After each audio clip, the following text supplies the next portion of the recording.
천안사 주지스님 방에 불화 그림이 한 점 걸려 있는데, 오늘 불현듯 보니까 서가열의 부처님께서 바라나시 사르나트 녹야원에서 교진여등 5명의 수행자들에게 최초 법문하는 그런 불화가 방에 걸려 있었습니다. 주지실에서 차 한잔 하면서 생각해 볼 때, 요즘 신종 바이러스 코로나로 인해서 우리 한 4, 5개월 동안 곤욕을 세계적으로 치르고 있습니다만, 그래도 위로하는 것은 불교계에는 확진자가 한 명도 사찰에서 감염되지 않고 있다는 것. 또 하나는 대한민국이 대단한 백성들의 집합체다. 그동안 한 2만 명 정도 확진자 중에 90% 이상이 완치된 결과를 보면, 그것은 대한민국 의료 체계가, 의사나 간호사나 병원의 시스템이 헌신적인 그런 우린내 부모님이 자식들한테 대한 것 같이 유병인이어든 수자심 수호하라는 가르침이 있거든요. 어떤 사람 병들어 있거든 내 몸 보살피듯 하라. 그래서 그렇게 많은 5천만 명이나 살고 있는 국가에서 그 정도 숫자가 감염되고 완치되고 사망자는 면역 체계가 아주 열악한 환경에 노출되어 있었던 환자나 노인에게 그런 일이 생긴 것을 봐도 국가의 대처 방법도 모범적이었고, 각자 국민들이 행하고 있는 그런 위생관념도 참 대단한 국민들이라는 생각이 세계인들의 찬사 속에 노출되어서 있는 것이 아닐까 싶다가도, 대관절 코로나가 뭐길래 그놈한테 이렇게 쩔쩔매고 살아야 하는지. 불과 100년 전에요, 스페인 독감은 지구에서 5천만 명 이상의 사망자를 발생시킨 적도 있었고, 쥐란 놈이, 낙타란 놈이, 무엇이란 놈이 원인이 되어가지고 얼마나 많은 일들이 벌어지고 있었습니까? 우리나라도 100년 전 스페인 독감이었지 싶은데 역병이라고 100년 전에 무호정변이라고도 합니다. 14만 명에서 15만 명 정도가 사망한 적도 있었어요. 우리나라도. 그게 아마 시기가 스페인 독감이 세계를 쓸고 갈 때의 그런 모습이었다고 비추어지기도 하는데, 지금 지구상의 인구가 70억이 넘는데요. 70억이. 70억 인구 중에서 지금 몇천만 명이 확진자라고 하고, 미국만 하더라도 최대 강국이라는 미국, 러시아, 영국, 스페인, 이태리 다 터키, 이란, 이라크, 브라질, 남미 쪽 할 것 없이, 그런데 근간에 와가지고 또 뭐 교단에서 자꾸 파생되고 방문 판매하는 쪽에서 자꾸 그런 것들이 이루어지는 걸 보면 가면 경로가 얼마나 상대의 마음을 인정받아야 되는가 싶을 정도로 열배를 토하고 그 하는 것들이 그런 일을 전개시키는 것이 아닐까 싶은 마음이 들어집니다. 그러시죠? 제가 어제 아래 금요일 날 지리산 화엄사에 문상을 다녀왔습니다. 돌이켜 생각해 보니까 34년 전에 제가 35살, 종회의원은 국회의원과 같아요. 종단에 35세 때 최연소 종회의원으로 종단에 진출할 때 최연장자 종회의원이 계셨는데 그 스님께서 이번에 열반하셨는데 연세가 97세, 그러니까 63세 때 저 35살 때 함께 진출했던 종단에 스님이셨는데 벌써 세월이 34년이 흘러서 97세로 열반에 드셨다고 부고가 와서 저도 그곳에 다녀왔는데 모두가 다 마스크를 쓰고 또 한 두서너 달 전에는 통도사에 갔더니 법당에 들어가야 되는 그 법회에 참석을 했는데 내가 전직 통도사 주지인데도 갔다가 온도계 탁 임에다가 소임자 스님이 찍는 걸 보면서 일말에는 안심도 되고 일말에는 꼭 이렇게까지 해야 되나 싶기도 하지만 아마 면역 체계가 이렇게 잘 이루어지면 문제가 없고 또 그런가 하면은 그걸로 인해서 여간 어려움 겪고 있는 일들이 이번 한 번으로 끝나는 게 아니라 독감이나 감기처럼 이제 이 신종 바이러스도 끊임없이 변이 현상을 일으키면서 우리를 괴롭힐 것이고 우리는 그것을 극복해야 되는 현실에 노출되어 있는 것이 아닐까 싶은 마음이 들었습니다. 우리 용기 백배해서 건강 잘 살피면서 살았으면 좋겠습니다. 주지스님은 불자들이 적게 와서 어쩌까 그런데 아니라니까.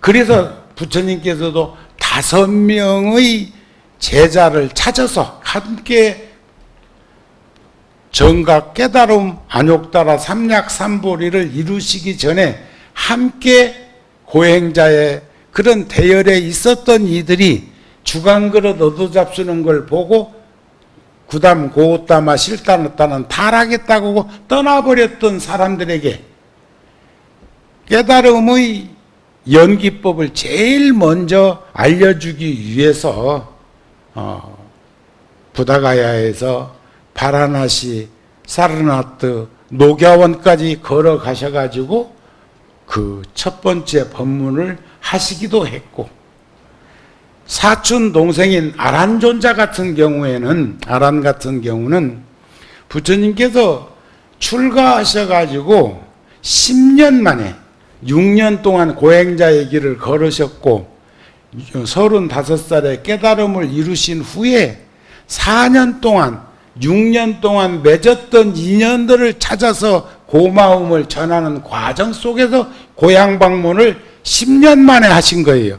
다른 사람 같으면 금이환양 제일 먼저 했을 건데 부처님은 깨달음을 이루시고도 4년이나 경과해서 가비라국에 갔을 때 부처님의 법문을 듣고 수없는 이들이 출가자의 길을 걸을 때 아란, 우리 금강경에 보면 여시하문 이와 같이 들었다고 수록했던 그 스님이 아란인데, 그 아란 존자 같은 경우는 부처님께서 한 55세쯤 되셨을 때 부처님이 그러세요. 내가 깨달음을 이룬 지 한 20년쯤 지났을 때 누가 나를 좌우에서 보필하면서도 그러고도 이익을 잃지 않겠느냐 했더니, 나이 많은 스님들이 막 서로 부처님을 가까이에서 시봉하겠다고, 보필하겠다고 하니까 나이가 너무 많아서 사람의 도움을 받아야 되는데, 그렇게 이제 사양을 하니까 사리불존자가, 금강경에 나오는 사리자가 사리불입니다. 사리불존자가 가만히 이렇게, 금강경에, 반야심경에 나오는 사리불존자가, 금강경에는 수보리지, 관해 보니까 부처님이 아란존자한테 마음이 있어. 아란다? 스님한테. 그래가지고 이해했더니 조건을 몇 가지 붙이는 중에 부처님께서 법문하셨던 것 중에 4년 전부터 내가 출가할 때까지 법문하셨던 것, 못 들은 법문을 나에게 해줄 수 있느냐고 물었습니다. 물론 무상 출입할 수 있는 출입증도 허락을 받고 언제든지 아무 때나 시도 때도 없이 부처님 처소에 출입할 수 있는 것도 허락을 받아. 허락받는 게 여러 가지가 있어. 에? 그러는데 그 중에 한 가지가 그동안 법문했던 것 중에 내가 출가하기 전에 한 법문을 해줄 수 있느냐고도 물어. 부처님 다 허락하셔. 그리고 나중에 이제 열반하시기 직전에 아란의 그 8가지를 칭찬을 하는 중에 그런 말씀도 하시죠. 아란은 때 아닌 때 내 방에 출입한 적이 없었다. 그럴 뿐더러 출가하기 전에 하셨던 법문을 아란에게 전부 독강, 다시 한번 법문을 해주셨다고 하는 것도 굉장히 의미 있는 그런 전례되는 가르침입니다. 그런데 지금 부처님도 혼자한테도 법문하셨는데 이렇게 많은데 적다고 주지스님이 그냥 쩔쩔 매는 것은 그렇게 하면 안 되겠지요? 그러겠지요? 주지스님한테 괜찮다고 박수 한번 보내주세요. 우리는 함께 동사섭하면서 생활 속에서 함께 이렇게 오고감을 간직하는 것이 더 소중한 것이 아닐까 싶은 마음이 들어서 본래 법문에는 주제로 들어있지 않았지만 오늘 이렇게 말씀을 한 가닥 깔아놓고 합니다. 아셨습니까? 아함경에 보면 흘러간 과거를 들쫓지 말라. 오지 않은 미래를 갈구하지도 말라. 이미 흘러가 버린 것, 미래는 아직 오지 않은 것. 그러므로 현재의 일을 있는 그대로 흔들리지 말고 보아야 할 것이다. 또 흔들림 없이, 동요됨 없이 정확히 보고 실천해야 한다. 다만 오늘 해야 할 일을 열심히 하라. 오늘 아침 저는 제가 전에도 여기 법회 와가지고 말씀드렸지만 3월 첫날부터 3, 4, 5, 6, 4개월 동안 어제 아래 장대비가 오는데도 24비 온 게 아니니까 그 틈새를 제가 뚫고 우산 비상으로 손에다 들고 걸었으니까 보통 보통은 15,000보에서 3만, 제일 많이 걸은 게 31,000보. 31,000보 걸으려면요 5시간 걸은 거예요. 5시간. 5시간 한꺼번에 걷는 건 무리요, 내 나이가. 그러나 오늘 아침에는 제가 새벽 3시에 예불을 법당에 갔다가 4시 반에 나와가지고 게으름 안 피고 바로 복색을 신발 먼저 바꿔 신는 거죠. 집에 절에서 신던 신발 벗어놓고 걷는데 좋은 신발로 바꿔 신고 오늘 4시 반에 나가가지고 7시에 들어왔으니까 2시간 반 15,600보 정도 걸었더라고요. 15,000보. 오늘 아침에. 그러면서 양재천에서 합장하는 불자들을 저녁보다 훨씬 더 많이 만났어. 야, 그래도 우리 불자들은 참 부지런하구나. 일찍 일어나는 새가 먹이도 쫓고 멀리 나르기도 한다더니 참 고맙고 감사한 일이구나 하는 생각을 해서 금년 여름에는 제가 이번에는 낮에 한 2시간, 오후 한 2시쯤 나가서 아주 그 더울 때 저 포시장 건너편 시민의 숲 쪽에 가면 나무가 커서 거기가 그 낮에 한 2시 정도만 되어도 거기까지 가기가 문제지. 거기 가면 그늘이 남쪽에서 해를 가려줘 가지고 그늘이 져서 그렇게 해가지고 현대자동차 있는 데까지 그 복개천 있는 데로 지나도 하면 그걸 꽃시장 있는 그 라인을 한 바퀴 돌면 4,000보요. 4,000보. 4,000보면 75cm씩 4,000보면 3km를 한 바퀴 도니까 그걸 서너 바퀴만 돌아도 굉장하잖아요. 응? 댕기면서 할 일이 없으니까 그것도 다 계산해봐.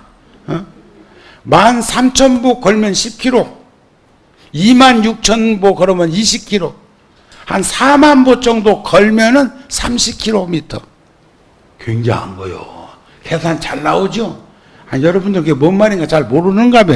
아따, 여기저기 뭐야, 분당은 말이요. 참, 천연적으로 숲도 많고, 전에도 한번 내가 그런 말을 했습니다.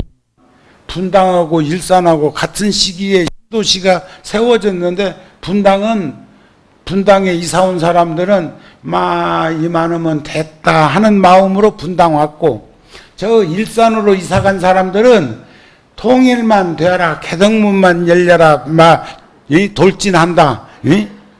그런 마음으로 아마 그쪽으로 갔는데 거기만 그렇게 집값이 또 안 오른다고 막 가슴 복장을 쳤대. 근데 제가 절에 10살 배기가 9살 때 통도사에 출가했다가 나를 따라서 구룡사 주지를 따라서 서울로 와서 지금 같이 살고 있는 행자가 있어. 학교 갔다 오면 꼭 행자복을 입고 또 시간만 나면 사시 예불도 새벽 예불도 저녁 예불도 잘 돌아서 법당에서 그런 시간 선근이 있는 아이가 있는데 저녁에는 제가 또 저녁 공양 5시 반에 하고 났으면 따라붙어. 지금 3월 달부터 지금까지 거의 하루도 빼놓지 않고 거기도 학교 잘 안 가고 내 집에서 방과후 하고 있었으니까 그럼 낮에 31,000보 걸고 나서는 그날은 종아리가 땡긴다고 할 정도로 그렇게 내 옆에 그림자처럼 붙어 있는 아이가 있는데 이제 같이 걷다 보면 이런 얘기도 하고 저런 얘기도 하고 별스런 얘기도 다 하는데 어제는 그래. 내일은 오늘 지금 오늘 새벽이지. 3시에 스님처럼 본래 저는 3시에 법당에 들어가지만 3시 반부터 45분까지 도량석하고 부전 스님이 또 45분부터 4시까지 종성하고 그 다음에 4시부터 이제 예불하고 행선축원하고 반야심경하고 천수경 해가지고 관세음보살님 전에 정근해서 5시에 기도를 마치는데 저는 4시 반까지만 법당에 있다가 이제 정근할 때는 삼배를 올리고 살포시 빠져나오는데 오늘은 그렇게 이제 걸었다 이게요. 그런데 오늘 아침 공양 시간에 그 아이가 어저께 나오고 한 약속이 부도났어. 새벽 3시에 스님처럼 지도 일어나서 법당에 들어와가지고 예불을 모시고 어찌고 했는데 안 나왔어. 어제는 나왔는데 오늘은 안 나왔어. 그래서 생각했으면 말을 하고 말을 했으면 행동으로 옮겨야지. 네가 생각과 말과 행동이 다 어그러졌으니 너는 거짓말쟁이 내가 그래놨어 지금. 그래서 아마 본래는 오늘 여기 저번 주 일요일 날은 일산 열애사 본문 때는 나 따라가가지고 법당에 참석해가지고 이렇게 했는데 이제 오늘은 여기 온다고 했었거든. 근데 못 따라 붙더라고. 거짓말쟁이라고 했는데 내가 데리고 온다고 하겠어? 응? 그래서 우리는 있는 그대로 흔들리지 말고 봐야 할 것이고 흔들림 없이 동요도 없이 정확히 보고 실천해야 된다는 가르침입니다. 다만 오늘 해야 할 일은 오늘 열심히 해라. 누가 있어 내일 죽는 것을 알리오. 저 죽음의 군대와 마주치지 않을 자는 없다. 오늘 또 아까 주일스님 축원 중에 오늘 또 나보고 그전에는 내가 여기 법회 오면은 축원도 하고 그랬죠. 근데 어느 날부터 생각이 내가 바뀌었어. 저는 사시기도에 법회 날 아니면 제가 구룡사에 법당에 잘 안 들어갑니다. 주지스님이 중심이 되어가지고 법회를 하라고 하고 또 내가 서로 들어가더라도 축원은 주지스님에게 권합니다. 내가 하는 것보다 주지스님이 하는 것이 좋겠다. 연유는 뭐냐? 살아 생전에 죽은 후를 생각하는 거예요. 여러분 이거요 그냥 쉽게 생각하지 마세요. 살아서 죽은 것처럼 살아보세요. 죽은 사람으로 살으라는 게 아니고 살아있으면서 죽으면 그 일을 누군가 대를 이어서 해야 될 게 가족일 수도 있고 그렇습니다.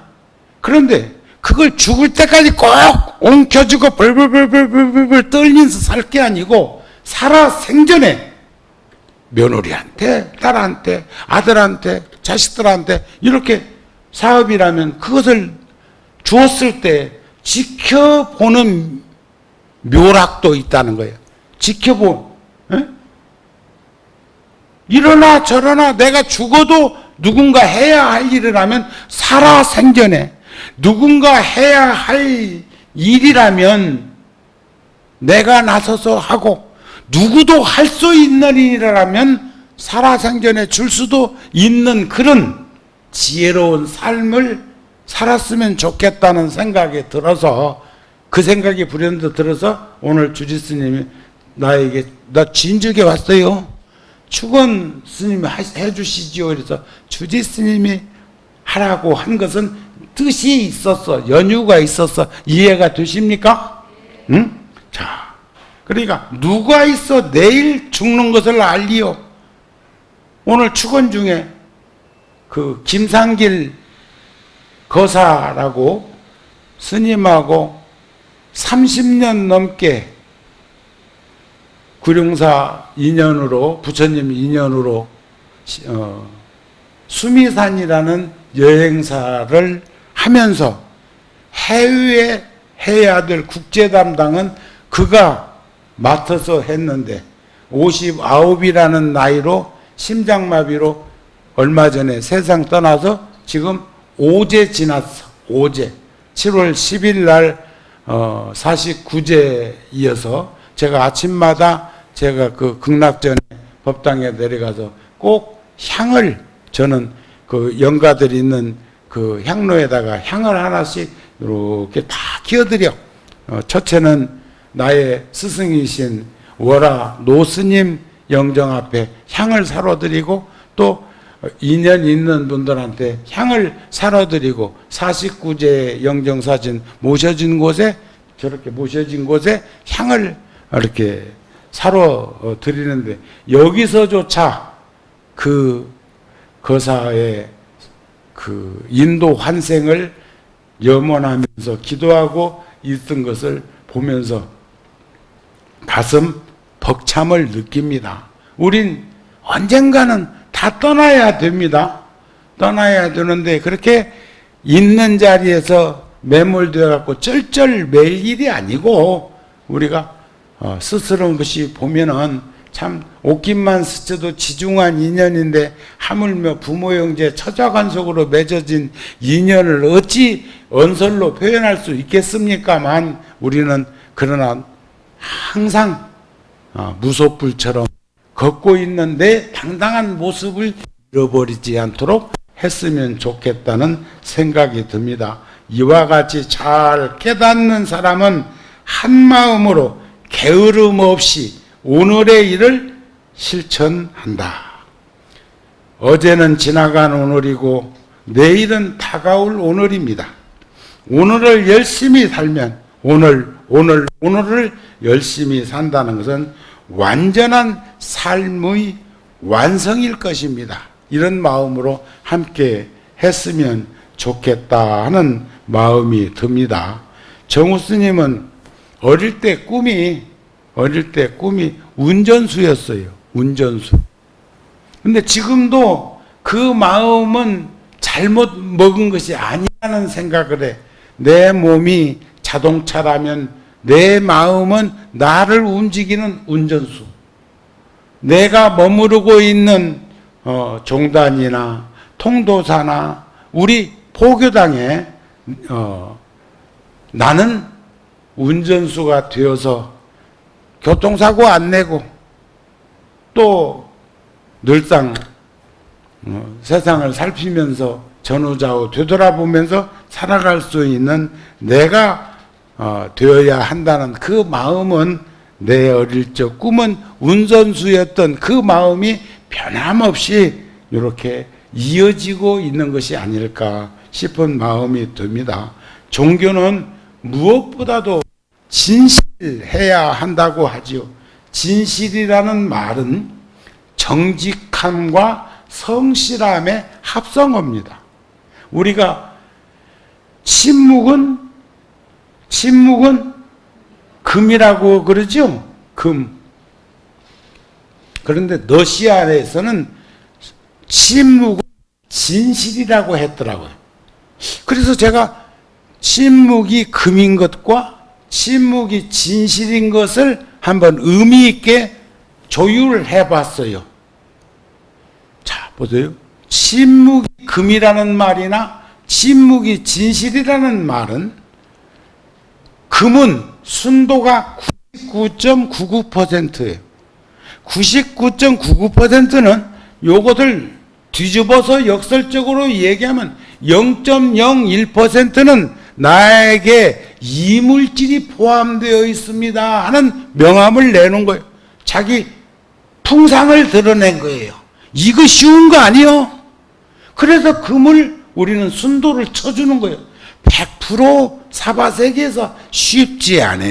어려워. 그러면 내가 얼마짜리인가? 몇 프로인가? 내가 지금 다음 달 우리 붓다지 잡지에다가 이제 내일 글 넘겨줄 건데 제목이 나는 누구인가야?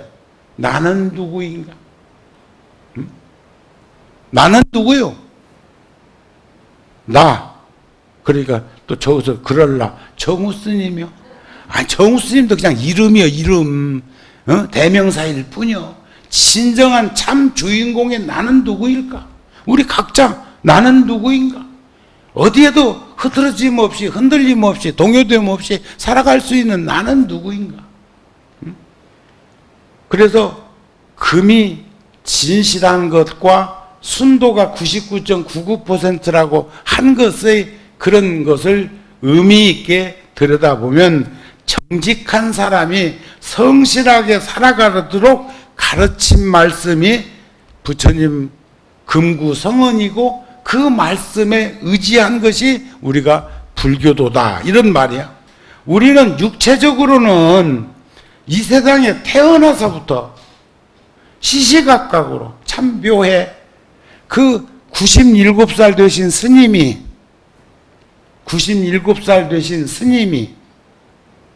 34년 전에 종단에 오셨을 때, 34년 전에 정우 스님도 35살이라는 나이에 종단에 참여할 수 있었는데, 한 스님은 97세요. 한 스님은 67세가 되어, 나도 곧 이내 따라갈 거 아닌가?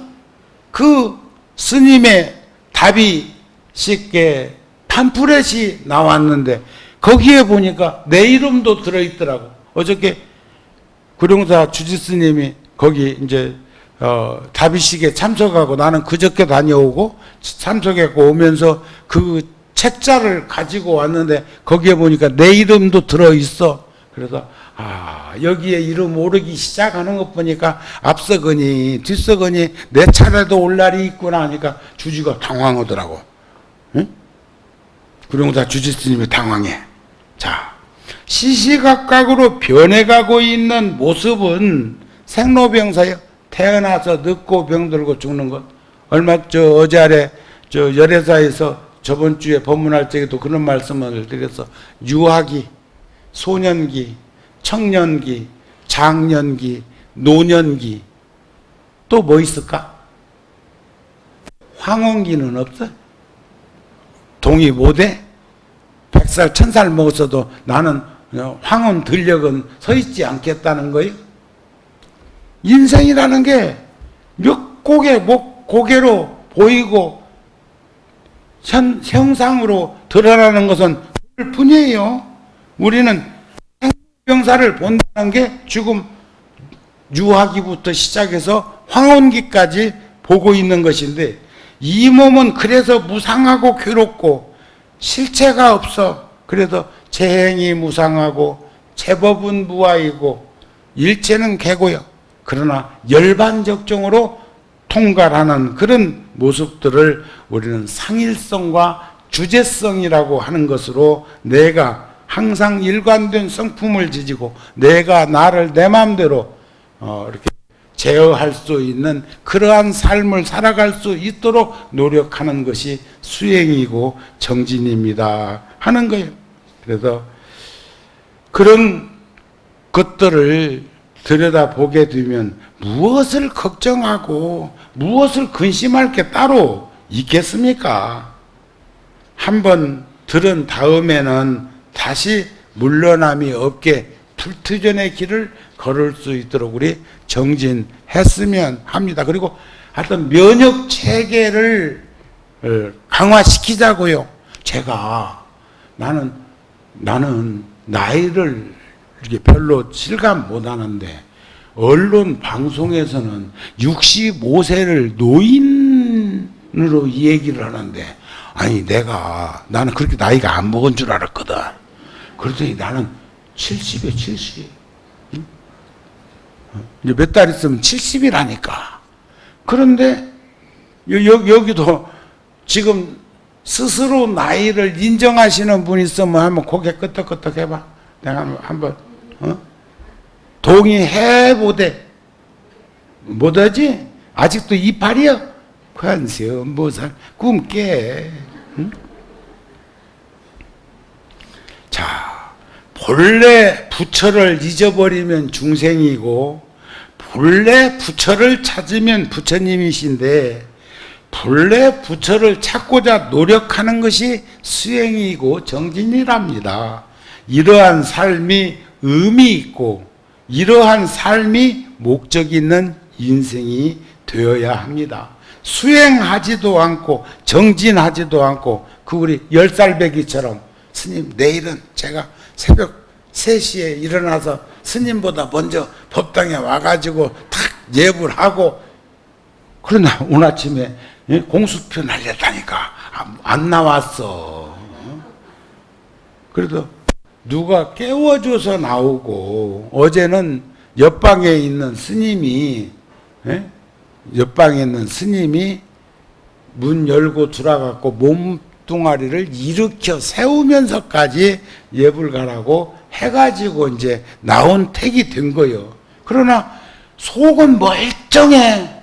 예? 우리 그 전에 그 70년대 우리 청년일 때 샘터 그 조그마한 문고 샘터라는 책에 보면 맨 뒷장에 나는 그 법정 스님이 한 달에 한 편씩 그 글을 쓰는 것 때문에 샘터를 없는 형편에 한 권씩 사서 보기도 하고 그랬는데, 거기 뒤에 보면 동심은 어른들의 마음의 고향이다, 그런 글이 있는 게 그것도 참 의미 있게 새김질을 했었거든요. 그러니까 우리는 아이를 통해서도 충분히 인식할 수 있는 것은 그 아이도 속은 영감이 들어있다는 거예요. 멀쩡하다는 거예요. 에? 그러니까 이상향 생각은 그렇게 얘기를 하는데도 실질적으로 현실적으로는 어리니까 아직까지 훈련되어 있지 않고 숙련되어 있지 않다 보니까 우리는 제가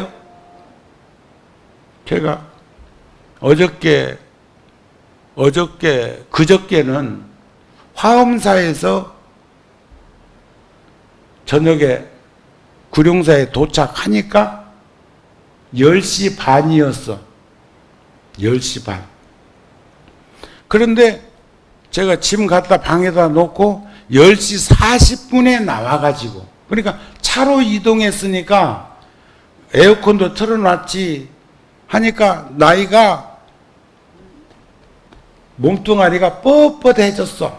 그냥 방에서 피곤하다고 들어 누워서 자면은 아침에 일어나기도 불편할 것 같아서, 그래서 제가 그 시간에 나와가지고 또 그 늦은 시간에 12시 반까지 또 한 2시간 걸었어. 그날 또 낮에 좀 운동이 아니고 걸은 양이 있다 보니까 한 14,500보 정도 걷는데 밤 12시 되니까 내가 걸음수 이렇게 입력해 놓은 앱이 싹 뒤바뀌더라니까. 싹 바뀌어. 응? 12시까지는 그냥 가고 있길래 아이고 그냥 가는갑다 했는데 조금 있다가 다시 전화기 뚜껑을 열어보니까 한 12시 10분 정도에 내가 밤 12시 10분 정도 열어보니까 다시 앞에 것은 첫날로 보내고 오늘은 오늘이라고 다시 움직여. 그러니까 그저께 저녁에 그렇게 어제 새벽에 그런 것을 겪었기 때문에 오늘 새벽에 스스럼 없이 나가가지고 걷는 데는 큰 이상 없이 걷게 되면서 다양한 생각들을 하게 되더라. 수행하지도 않고 말만 서양의 말 가운데도 그런 말 안 있습니까? 생각을 조심해라 말이 될라, 말을 조심해라 행동이 될라, 행동을 조심해라 습관이 될라, 습관을 조심해라 업이 될라, 운명이 된다. 운명. 생각이 운명도 좌우해. 왜냐하면 행동이 거기서 반사작용하기 때문에 그렇습니다. 그래서 말뿐인 종교나 믿음은 녹음기와 같고 생명력이 없고 쓸모없는 메아리에 지나지 않는다고까지 했습니다.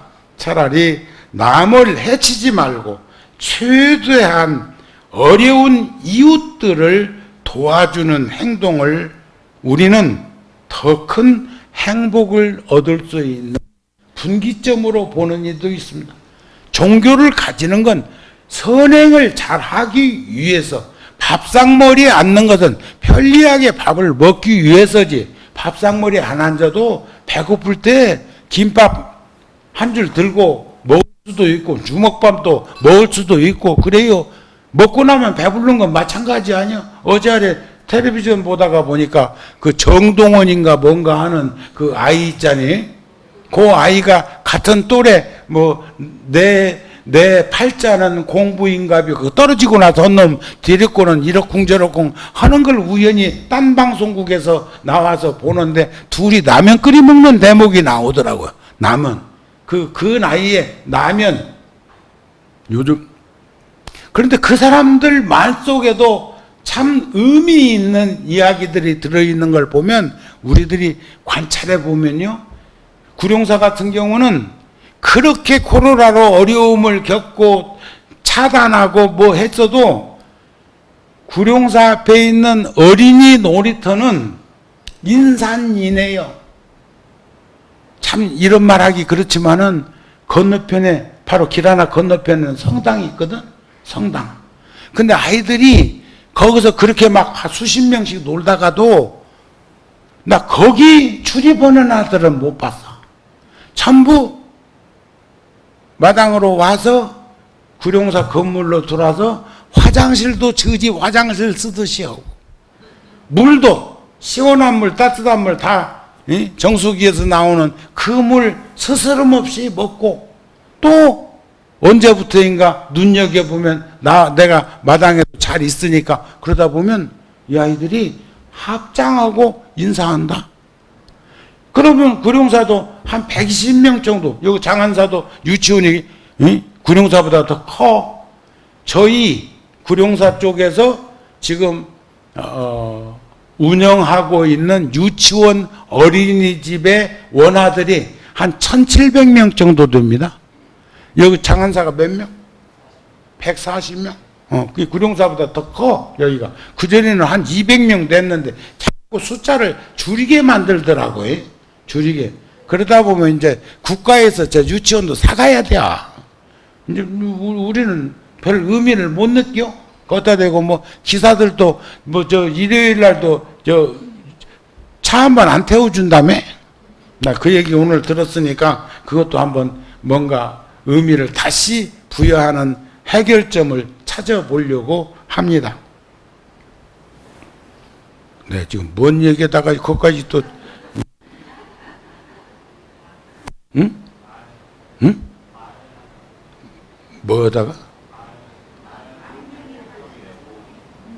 그것은 했고 생각이 말이 되고 행동이 되고 하는 그 말은 했고 뭐 때문에 내가 또 유치원 저기까지 하냔 말이야. 그런데 내가 얘기하고 싶은 것은 이웃집에 함께 이렇게 서로 잘 지내고 있지만 그 아이들은 마음 쏠리는 곳으로 오게 되어 있어. 그래서 저는 1,700명이나 되는 원아들한테 절대 불교를 강요시키지 않습니다. 처음에는 구룡사 같은 경우도 유치원 아이들한테 반야신경 외우는 것도 하게 하고 그러는데 어느 날 보니까 졸업식에 보니까 입학식에 보니까 참 1년 사이가 그렇게 차이가 나는가 싶기도 하는데 마반야바람 일다 이렇게 하다가 중간에는 에밀베밀 하다가 끝머리 가서 아재아재는 아재 이렇게 하는 거 보면 아는 게 심해. 그래서 내가 거기서 깨달은 게 있어. 아이들에게는 종교적인 이론을 주입시킬 것이 아니고 합장하는 정도. 내가 유치원에 가면 눈높이로 앉아서 아이들하고 눈 맞춰주고 합장으로 인사할 정도만 그 아이들에게 이렇게 인연을 짓도록 하자. 그래서 절대로 종교적인 색채를 드러내지 않도록 했는데 그것이 아이들이 그 마을에 유치원 이제 우리 절에 댕기면서 성장하면서 초등학생, 중학생, 고등학생, 대학생 되기도 하는데 구룡사와 인연 맺었고 유치원에 인연 맺었던 사람들은 스스럼 없이 그렇게 좋은 정서적 감정을 가지고 그렇게 왕래하고 하는 것이 아닐까 그런 마음이 들어지기도 하더라. 그 말 하려고 한 거예요. 그러니까 다른 데는 다 차단됐을 적에도 유일하게 구룡사에 있는 어린이 놀이터는 그대로 개방해가지고 그렇게 아이들이 와서, 그리고 딴 동네에서도 놀러 많이 오는 것을 보게 됩니다. 우리는 이처럼 종교적인 믿음 없이도 이 세상에 좋은 사람들이 될 수 있는 길이 있음도 저는 여러분들과 함께 살면서 늘 느끼면서 간직하고 살았던 것 아닐까 하는 그런 마음을 전해 드리면서 오늘 본문은 여기서 이제 마치면 안 될까 싶은데 어떠세요? 전 우리가 7월 16일 날부터인가 또 우란분제일 49일 동안 지장기도 하면서 2년을 이렇게 또 응집해야 되는 것도 있고, 아무래도 내가 7월 달에도 또 한번 안 오겠습니까? 오지 말을까? 한번 비싸게 놀아? 하여튼 늘 고맙고 감사한 마음이고 열악한 환경에 있는 것 같지만 그래도 분당 장안사만 해도 공간이 활용할 수 있는 일들이 많이 있고, 여러분들이 살고 있는 이 분당이 낙원이니까 낙원에 있는 장안사에서 안심인명 늘 넉넉한 마음을 간직하면서 살아갈 수 있도록 했으면 좋겠습니다 하는 말씀으로 오늘 법회 마치겠습니다. 성불하십시오.